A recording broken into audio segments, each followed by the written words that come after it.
Bonjour et bienvenue sur Home School. Dans cette vidéo, nous allons voir le fonçage des pieux sur Plastix 2D.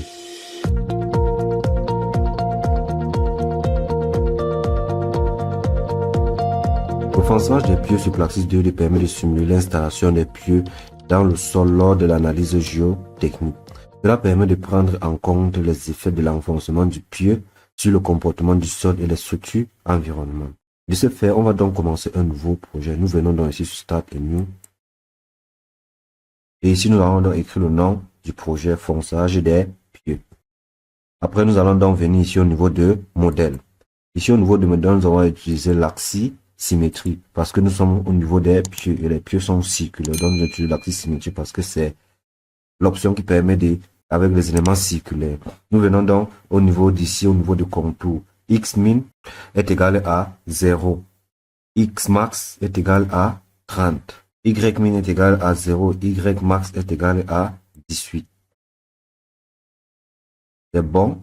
Pour ici, nous laissons tout par défaut et nous validons sur OK. Après là, maintenant, nous allons donc venir ici créer notre forage. On clique sur Create Borehole.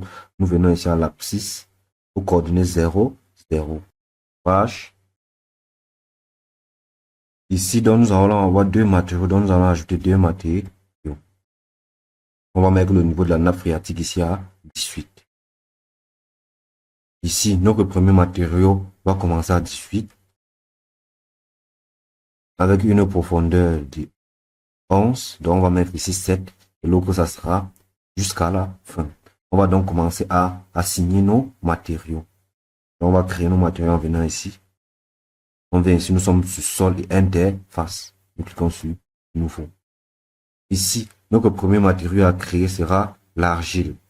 Nous venons donc ici, le type du matériau. Nous venons donc ici. Nous avons plusieurs commandes.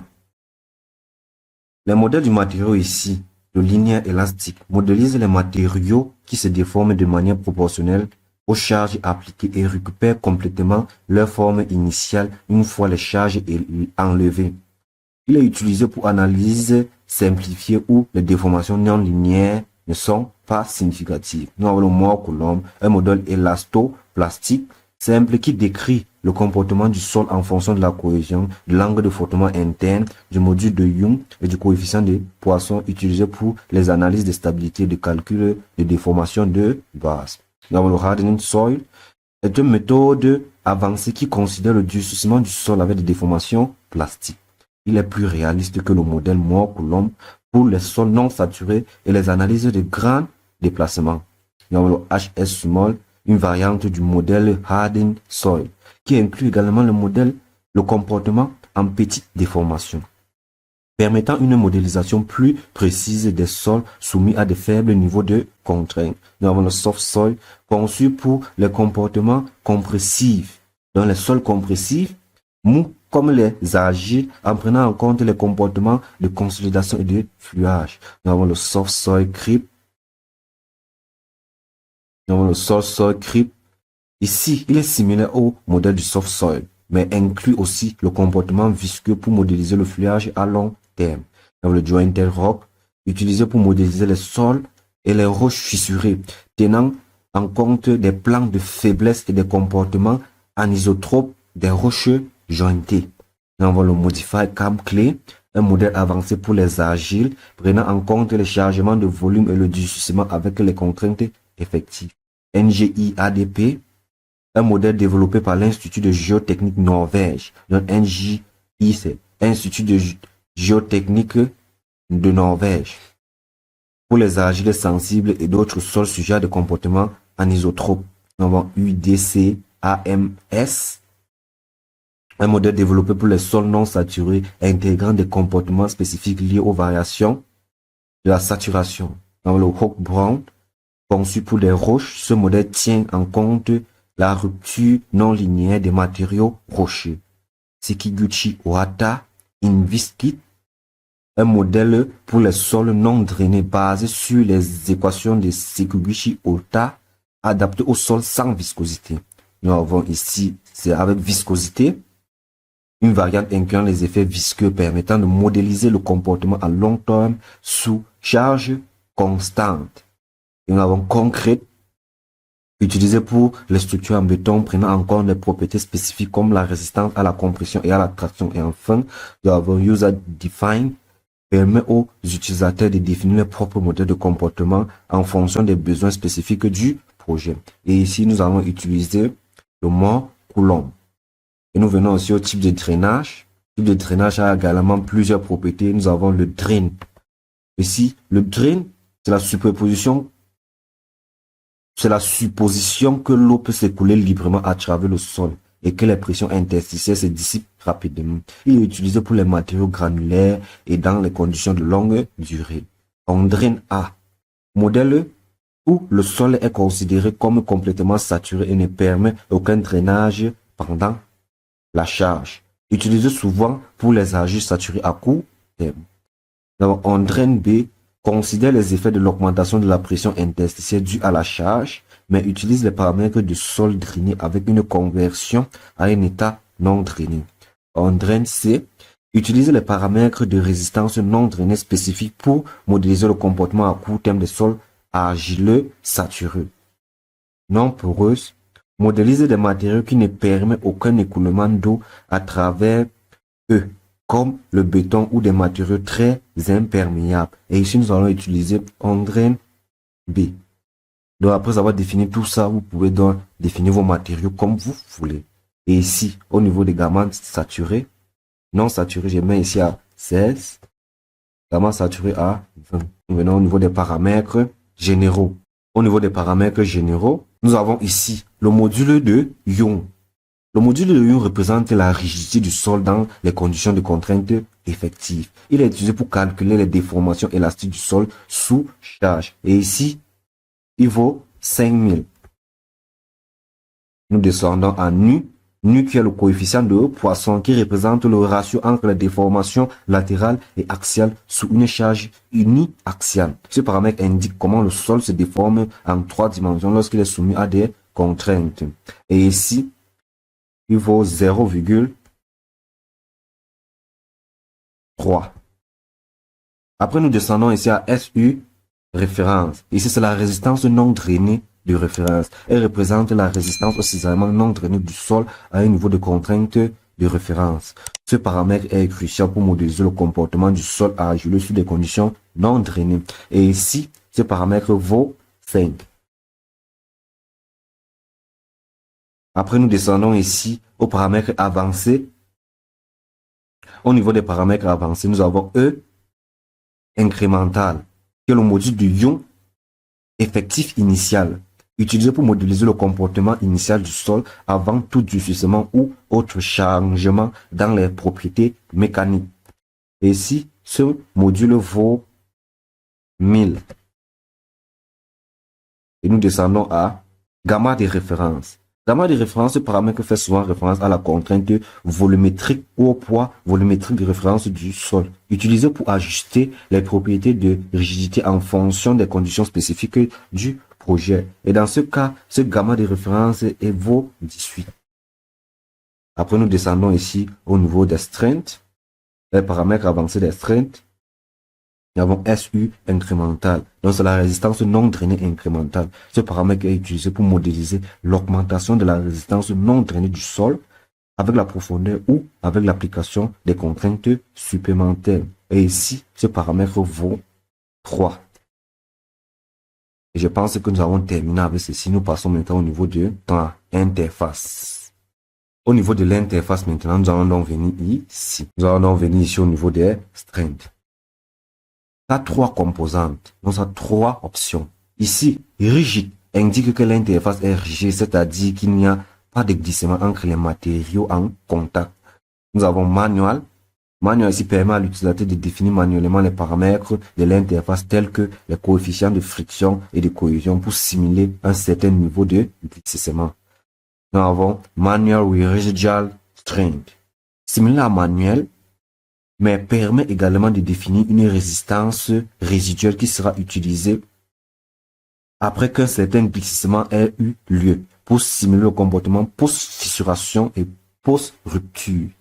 Et ici, dans ce cas, nous allons prendre manuel et nous allons paramétrer R inter à 0 0,5. Et à quoi correspond R inter? Ici, R inter, c'est le coefficient de réduction d'interface, représente un facteur de réduction appliqué aux propriétés de résistance du sol pour modéliser les interactions d'interface. Par exemple, si R inter est égal à 0,8, ça signifie que les propriétés de l'interface sont réduites à 80% des propriétés du matériau adjacent. Cela permet de simuler des contacts faibles ou des glissements potentiels. Et c'est tout pour cette partie. Nous allons donc valider. OK. Nous allons donc créer notre sol. Ici, il s'agira du sable. Donc, je vais mettre ici sable. Et dans sable, nous sommes dans les conditions suivantes.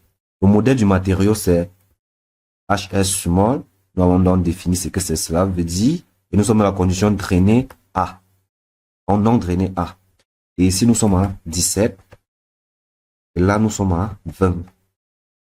Nous venons donc ici au niveau des paramètres. Au niveau des paramètres ici, nous avons ici E, 50 de référence. Elle représente le module de déformation tangentielle pour une déformation axiale de 50% dans un test triaxial non drainé. C'est un paramètre important pour le modèle Hardened Soil qui décrit la rigidité du sol sous des conditions de contraintes effectives. Et ici, notre E de référence équivaut à 50 exposant 3. Vous voyez que E haute de référence est directement paramétré. Et ce que représente ceci, ça représente le module de déformation odométrique de référence pour des conditions de compression unidimensionnelles. Donc, en consolidation, ce paramètre est crucial pour modéliser la compression volumétrique dans le modèle Hardened Soil. HS le dit Hardened Soil. Donc, il ne faut pas que vous vous perdez là. Après, maintenant, nous avons ici EU de référence. Il représente le modèle de déformation, de décharge, de rechargement de référence. Ce paramètre est utilisé pour modéliser la structure du sol lorsqu'il est déchargé ou rechargé. Ce qui est important pour capturer le comportement élastique non linéaire. Et nous avons ici Power M, qui représente un exposant de dépendance de la contrainte de référence dans le modèle Hardened Soil HS. Ce paramètre décrit comment la rigidité du sol change avec le niveau de contrainte effective. Une valeur de M supérieure à 0 signifie que le sol devient plus rigide à mesure que la contrainte effective augmente. Après ça, maintenant, nous allons passer. Donc, après ça, nous allons passer maintenant à C de référence. Ici.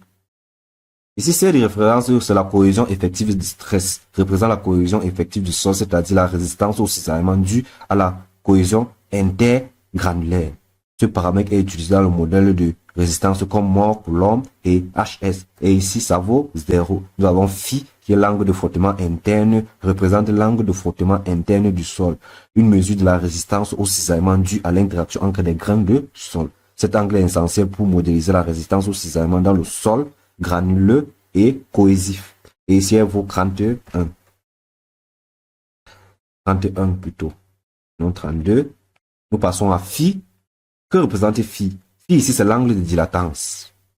Représente l'angle de dilatance du sol qui décrit l'expansion volumétrique du sol lors de la déformation. Ce paramètre est crucial pour modéliser le comportement des sols sous cisaillement où il y a des volumes, des changements de volume. Et elle vaut 0 ici.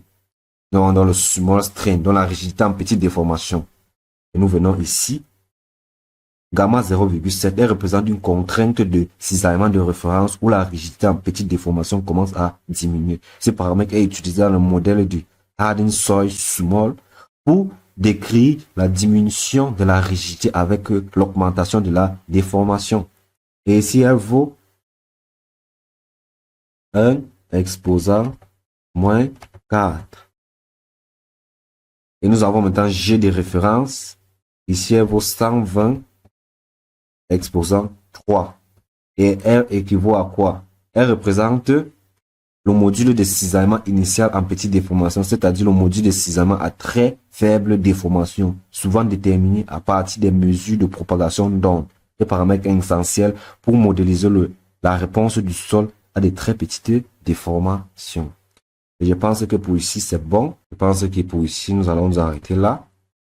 pour la définition de ce sol. Nous validons sur OK. Après là, maintenant, nous allons créer notre dernier sol. Il s'agit du pieu. Donc, on va écrire ici pieu. Et le pieu, dans quelles conditions? Modèle du matériau. Nous sommes ici à mort, coulomb. Non, nous sommes ici à la linéaire élastique. Et ici, nous sommes ici à non poreuse. Donc ici, nous allons mettre le coefficient à 24. À 24. Et nous passons donc ici, au niveau des paramètres. Ici, le module de Young égale à 30 exposant 6. 30 exposant 6. Le coefficient de Poisson 0,1.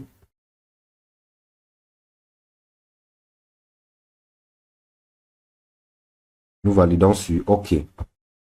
Nous avons défini tous nos matériaux. Merci de nous avoir suivis. Dans la prochaine vidéo, nous allons définir différentes étapes de calcul pour pouvoir modéliser le fonçage de notre pieu.